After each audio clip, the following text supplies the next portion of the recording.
এখানে আপনি ফার্স্ট আসবেন পাওয়ার সুইচ, তারপরে পাওয়ার সুইচ অন করার সঙ্গে সঙ্গে এখানে P1 আসবে, এই P1 আসবে, ঠিক আছে। P1 বলে সেখানে ডেলি বলতে রেগুলার যেগুলো জামা কাপড় আমরা ইউজ করি।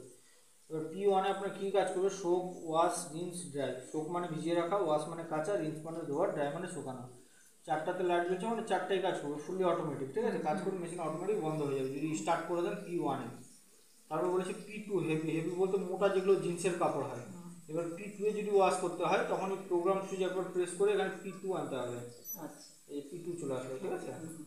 তারপর বলেছে P3 ডেলিকেট বলতে বোঝাচ্ছে ডিজাইনের যেগুলো স্টোন বসানো দামি কাপড় হয় সেই সব বলেছে ডেলিকেট।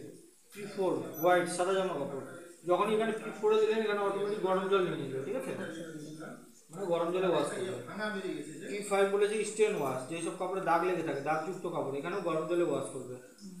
P6 অ্যান্টিব্যাকটেরিয়া, বাচ্চাদের জীবাণুমুক্ত কাপড়, এখানে এলবিএম ফ্রি নেবে, ঠিক আছে। P7 উলের সোয়েটার, উলের চাদর, উল জাতীয় জিনিস, এখানে ওয়ার্ম নেবে, হালকা উষ্ণতা গরম জল, যদি প্রয়োজন না হয় এটা আপনি ঠান্ডা জলে ওয়াশ করতে পারেন, এই সুইচ দিয়ে অফ করে দেবেন, ঠিক আছে।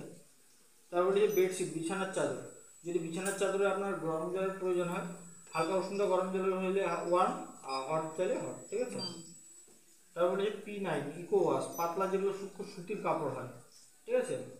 P1 থেকে P9 পর্যন্ত এখানে চারটাই লাইট জ্বলছে, মানে ফুললি অটোমেটিক, কাপড় মেশিন কাছে ধুয়ে শুকিয়ে তারপরে বন্ধ হবে। এবার যখনই আপনি P10 এ আসবেন এখানে প্রোগ্রাম চেঞ্জ হয়ে যাবে, যে P10 হলো অনলি রিন্স অ্যান্ড ড্রাই, শুধু ধুবে আর শুকাবে, ঠিক আছে। মানে ভেজা কাপড় আছে, শুধু যদি ধুতে চান আর শুকাতে চান তাহলে হচ্ছে P10। P11 বলেছে অনলি ড্রাই, শুধু শুকিয়ে দিবে, ভেজা কাপড় শুধু শুকিয়ে দিবে। P12 বলেছে ওয়াশ অনলি, শুধু কাপড় কেচে দিবে, বাইরে ধুতে হবে বাইরে শুকাতে হবে, ঠিক আছে। P1 এ স্টার্ট করছি।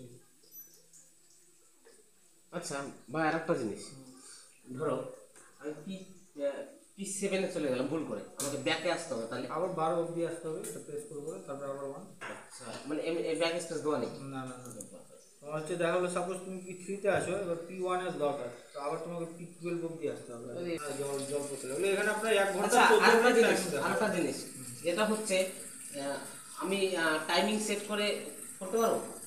টাইমিং আপনি সেট করতে পারবেন না, টাইমিংটা একবার কমাতে পারবেন বা একবার বাড়াতে পারবেন খালি, আচ্ছা ঠিক আছে, একবারই। মানে এখানে আপনার 1 ঘন্টা 14 মিনিট টাইমিং দেখালো, এই টাইমিংটাকে যদি কমাতে চান তাহলে আপনাকে একবারই কমাতে পারবেন, বা এই টাইমিংটাকে যদি বাড়াতে চান একবারই বাড়াতে পারবেন। মানে কমাতে গেলে আপনাকে কী করতে হবে, এখানে স্টার্ট অ্যান্ড পজ বলেছে, এখন যেমন মেশিনটা চালু হয়ে আছে এটাকে আগে পজ করতে হবে, থামাতে হবে মেশিনটা, থেমে গেল, ঠিক আছে। এখানে এক্সপ্রেস ওয়াশ, এই সুইচটা একবার প্রেস করতে হবে, এই 51 মিনিট হয়ে গেল, ঠিক আছে। আবার এটা স্টার্ট করতে হবে, এখানে 51 মিনিট টাইম দেখেছে, মানে মোটামুটি 1.5 ঘন্টা টাইম লাগবে, 1.5 ঘন্টার বেশিও লাগতে পারে। আচ্ছা আচ্ছা, কারণ জল যখন নিবে আর জল বের করবে ওটা টাইম কিন্তু এক্সট্রা, বুঝতে পারছি, ওটা টাইম এখান থেকে কমবে না। এই চারটা কাজ শুধু এই টাইমে করবে, ঠিক আছে। এবার যদি এই টাইমটা ওগুলো লাগবে না কিছু, এই টাইমটা এটা সেটিং হয় না দাদা, ওগুলো লাগবে না কিছু। এই টাইমিংটাকে যদি বাড়াতে চান, হয়তো এক্সেস নোংরা আছে কাপড়ে, এই টাইমিংটাকে আপনি হার্ড ওয়াশ করতে চাইছেন, মানে যে ওয়াশটা একবার করবে সেটা ডবল ভাবে করতে চাইছেন, সেম আবার পজ করে এখানে হার্ড ওয়াটার ওয়াশ বলেছে, টাইমিংটা বেড়ে যাবে, মানে যে ওয়াশটা ও একবার করতো সেটা ডবল ভাবে করবে, ঠিক আছে। 23 মিনিট করবে, আবার এটা স্টার্ট করবে। আচ্ছা 1 ঘন্টা 23 মিনিট হয়ে যাওয়ার পর অটোমেটিক জল বন্ধ হয়ে যাবে, জল ভিতরে আসা? ও তো অটোমেটিক করবে, জল যখন ওয়াশের জন্য জল কমপ্লিট হয়ে যাবে, সাপোজ ধরেন যে আপনি কাপড় দিলেন, সেই সেন্সার হিসেবে দেখা হলো 30 লিটার জল লাগবে, ঠিক আছে, যে কাপড় দিয়েছেন আপনি, এবার ওর 30 লিটার জল হয়ে গেলে অটোমেটিক বন্ধ হয়ে যাবে, 30 পরিমাণ মতো নিয়ে অটোমেটিক বন্ধ হয়ে যাবে, ঠিক আছে বুঝতে পারলাম। তারপর বন্ধ হওয়ার পরে ওয়াশ করে ওই জলটা একবার বের করে দিবে, আবার নতুন করে জল নেবে রিন্স করার জন্য। আরেকটা জিনিস বলি, ওই জল আর এটা যেটা বললেন, কাপড়ের 7 কিলো ওজন না জল সহ 7 কিলো ওজন? শুকনো কাপড় 7 কিলো, শুকনো কাপড় বুঝলেন?